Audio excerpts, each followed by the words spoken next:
Once again, welcome back to TTS. നമുക്കുള്ളൊരു F10 520D ആണ്.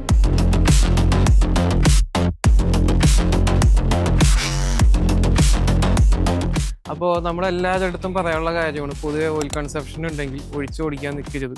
എന്താ കാര്യം കൃത്യമായിട്ട് നോക്കുക. ഇപ്പോൾ ഈ വണ്ടിയുടെ കാര്യം നോക്കുകയാണെങ്കിൽ ടർബോൻ്റെ ജനറൽ ബെയറിങ് കാര്യങ്ങളൊക്കെ തേയ്മാനം സംഭവിച്ചിട്ട് അത്യാവശ്യം നല്ല ഓയിൽ കൺസപ്ഷൻ ഉണ്ടായി. ഇത് പ്രോപ്പറായിട്ട് ഇൻസ്പെക്ട് ചെയ്തിട്ടുണ്ടായില്ല. നിർഭാഗ്യവശാൽ വണ്ടി ഓടിക്കൊണ്ടിരിക്കുമ്പോൾ ടർബോ പൊട്ടി എൻ്റെ ഉള്ളിൽ കയറി. അപ്പോൾ ലക്ലി ഈ കേസിൽ നമ്മൾ നോക്കിക്കഴിഞ്ഞപ്പോൾ കാര്യമായ ഡാമേജുകളൊന്നും ഉണ്ടായിട്ടില്ല. എഞ്ചിൻ നമുക്ക് രക്ഷിച്ചെടുക്കാൻ പറ്റുന്ന അവസ്ഥയിലാണ്. പക്ഷെ എല്ലാവർക്കും ആ ഭാഗ്യം ജീവിതത്തിൽ ദൈവം കൊടുക്കാറില്ല. അപ്പോൾ നമ്മുടെ പരിപാടി എന്ന് പറഞ്ഞാൽ ഇതിൻ്റെ ടർബോ കാര്യങ്ങളൊക്കെ റീപ്ലേസ് ചെയ്യുന്നുണ്ട്. എല്ലാ ലീക്കുകളും മാറ്റുന്നുണ്ട്, വാൽവ് കവർ കാര്യങ്ങളൊക്കെ മാറുന്നുണ്ട്. ഒപ്പം തന്നെ പിന്നെ എല്ലാവരോടും പറയാനുള്ള കാര്യം എന്ന് പറഞ്ഞാൽ ഈ ഡീസൽ വണ്ടികൾ ഉപയോഗിക്കുന്നവർ മസ്റ്റായിട്ടും ഒരു 60,000-70,000 കിലോമീറ്ററിൻ്റെ ഇടയിൽ ഈസിയർ മാനിഫോൾഡ് ത്രോട്ടിൽ ബോഡി നിർബന്ധമായിട്ട് അഴിച്ച് ക്ലീൻ ചെയ്യുക.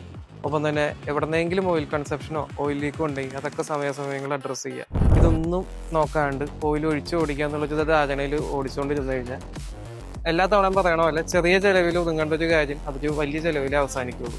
അപ്പോൾ പ്രീമിയം കാർ റിലേറ്റ് ചെയ്തിട്ട് ആർക്ക് എന്ത് പ്രശ്നം ഉണ്ടെങ്കിലും നമ്മളെ വിളിക്കാം. നമ്പർ കാര്യങ്ങളൊക്കെ താഴെ കൊടുത്തിട്ടുണ്ട്. അടുത്ത ദിവസം അടുത്ത വീഡിയോ ആയിട്ട് കാണാം. അതുവരെ താങ്ക് യു.